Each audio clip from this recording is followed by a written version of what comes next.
аз иҷа пас метавонанд ки мақсад шаҳрвандони хориҷӣ ака дар бозии чанд билетай дар конкурси нави мо ва ҳар яки мо бояд дар фикри ободии ватани миллат бошем. Ассалому алайкум ба ҳама тамошобинони барномаҳои канали Юрист TJ. Тамошобинони азиз, видеоро то охир шад тамошо кунед. Ба ҳамаи шумо як чиза тавсия метиҳам. Нафарҳое ки дар Москва ё Московский област қарор доред, агар бихоҳем ки ба границаи Қазоқистон сафар кунед, рақамҳое ки дар рӯи экран дидесен, дар ҳамин рақамҳо занг бизанед, дар ҳолати гузаронидани граница ва иваз кардани ҳуҷҷатҳо ба шумо кӯмак мекунанд. Ахбороти нав ва баъдан комментарияҳоро мехонем. Кӯдак метавонад шаҳрвандии Русия шавад, агар дар қаламрави ин кишвар таваллуд шавад. Шӯрои Федератсияи Русия қонуни дар бораи шаҳрвандии Русияро ки қаблан аз ҷониби раиси ҷумҳури ин кишвар Владимир Путин пешниҳод шуда буд, тасвиб кард. Чӣ хеле ки ҳамаи мо шумо медонем, пештар дар Федератсияи Русия вақте ки шаҳрванди хориҷӣ фарзанд ба дунё меовард, то синни 18-солагиша ӯ шаҳрвандии Русия шида наметонист ва дар ҳолате ки 18-сола мешид, шаҳрвандии Русияро дастрас мекард ва баъдан ба воситаи ӯ кӯдак падару модар ё ки дигаронам метонистанд ки соҳиби шаҳрвандии Русия шаванд. Кӯдак пас аз таваллуд дар Русия метавонад шаҳрвандии Русия шавад, иттилоъ доданд дар ахбороти президент ва айни ҳол пешниҳод намуданд ки дар ҳоли таваллуд шидани кӯдак дар ҳол шаҳрвандии Русия дода шавад. Ин қонун аз ҷониби президенти Русия Владимир Путин пешниҳод гардид.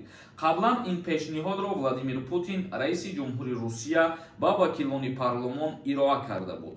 Аз ҷумла пешниҳод шудааст ки қабули шаҳрвандии Русия барои иштирокчиёни барномаи давлатии мусоидат ба кӯчонидани ихтиёрии ҳамватанон, шаҳрвандони собиқ Иттиҳоди Шӯравӣ ва фарзандони онҳо, инчунин шахсоне ки хешовандони наздикашон дар ин кишвар зиндагӣ мекунанд ва аллакай шаҳрвандони Русия мебошанд, сода карда шавад.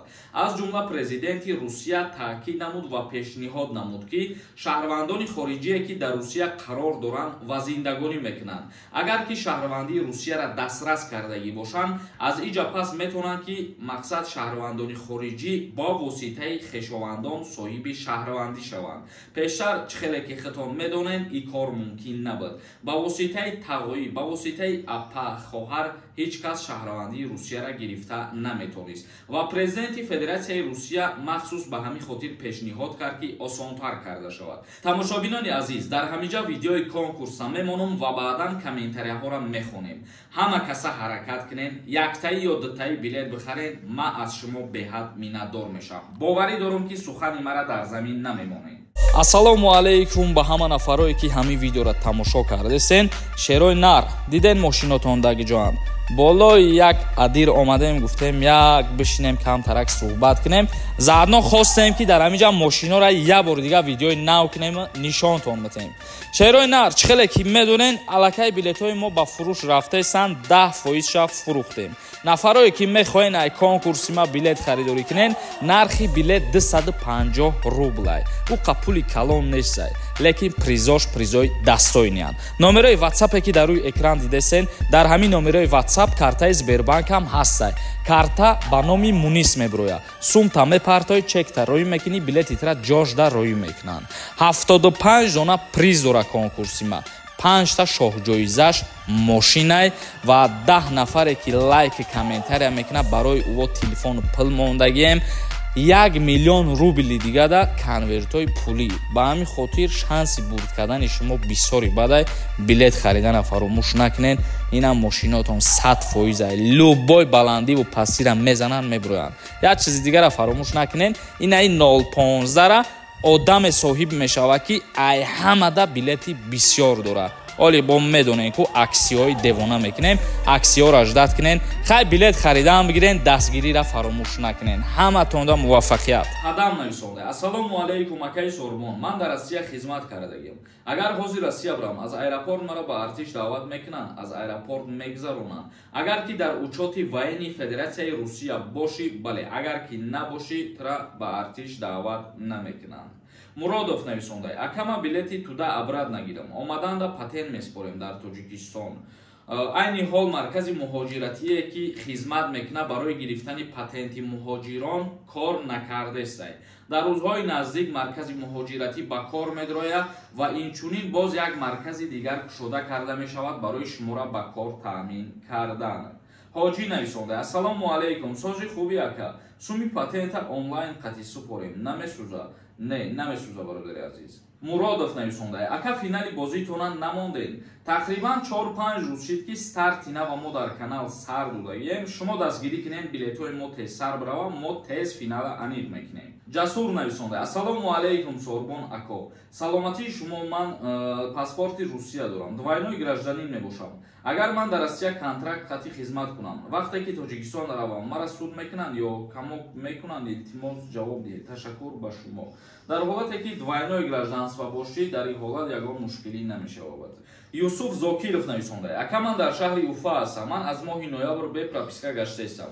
Агар ман Тоҷикистон равам, аэропортда ягон мушкилӣ мешавад? Пешакӣ раҳмат. дар ҳолате ки дар аэропорт аз ту регистратсия талаб кунанд ва ту пешниҳод карда натонӣ, бале, метавонанд ки тра запрет навиест кунанд. Камолов нависонда: ассалому алайкум, ман як мушкилии зиндагӣ дорам, илтимос ай шумо як хоҳиш дорам. Падарам гузашт, модарам хонара дар фурӯш монда, мара қатъи кӯдаком айдар берун кард. чӣ хоҳиш дорӣ бародари азиз? метавонед ки дар комментария бинависонед, рақамҳои телефонтан бимонед ва баъдан бо ту тамос мегирем.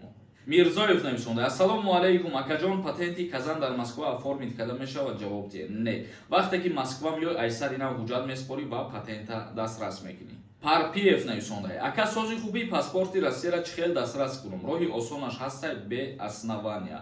айни ҳол барои тамоми шаҳрвандони хориҷӣ фикр мекунам ки гирифтани паспорти русӣ осон шидагиай ва қулай шидагиай. чӣ хеле ки пештар даводав мекардем, ба воситаи основания мегирифтем, ҳозир ӯ хеле нестай. Қадиров нависонда: ассалому алайкум бародар, сози хуби, худо шифотия. ман як савол дорам, пешакӣ раҳмат. патента пешакӣ платит кунӣ барои Тоҷикистон, насӯхта срокаш нагзашта бо биёй, ба ҳамун патент фаъолият карда метавонӣ. як бори дигар раҳмат. дар ҳолате ки пешпардохт мекунӣ ва срок дошта боша патентита, бале, метавонӣ бародар. Шариф нависонда: ассалому алайкум, аллоҳ беморита шифои комил бита. як савол, патентам мегирӣ, бояд ба чеки гирифтагит супорӣ ё ки ба пушти патент? пешакӣ раҳмат. ҳамун чизлое ки бояд ту пардохт кунӣ ҳар моҳ пули патента, дар пушташ нависондагие бародари ман.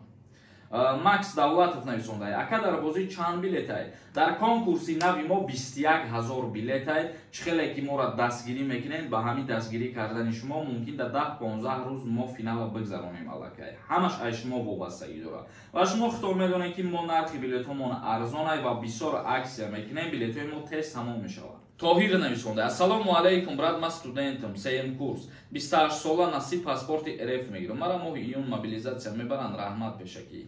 моҳи июла аллакай даъват кунӣ ба артиши Русия ба анҷом мерасад, то ҳамун вақта муҳлат додагианд. Халиф нависонда: агар депорт боши ӯ ному насаба иваз кунем, мешава рафта Россия. ному насаб иваз кардан ва дар ин ҳолат вориди Россия шидан, и аллакай худаш дар кодекси ҷиноии Русия як модаш ворид мешавад. чунки ғайриқонунӣ убур кардани марз ба ҷавобгарии ҷиноӣ кашида мешавад дар Федератсияи Русия. мисол мегирем, агар номи пештараи тра давлат запрет кардагие ки ту ворид нашай ва ту бо роҳи ғайриқонунӣ ному фамилията дигар мекунӣ, вориди ҳамун давлат мешай. беғараз нависонда: мақсад агар ободӣ ва бардоштани мушкилӣ дар роҳҳои шаҳри мо бошад, кори хайр аст, боке нест. зеро бовар дорем ки ҳар коре ки шаҳрдорӣ мекунад барои пешрафту шукуфоии пойтахти мост. ҷаҳон ҳамин аст, рӯз аз рӯз нақшаҳо нав мешаванд. зинда бод халқи сарфарози тоҷик.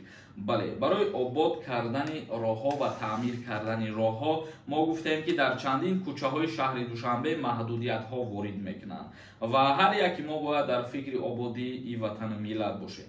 тамошобинони азиз, видеоро ҷамъбаст мекунем то наворҳои оянда. худованд ҳамаи мо шуморо нигаҳбон бошад.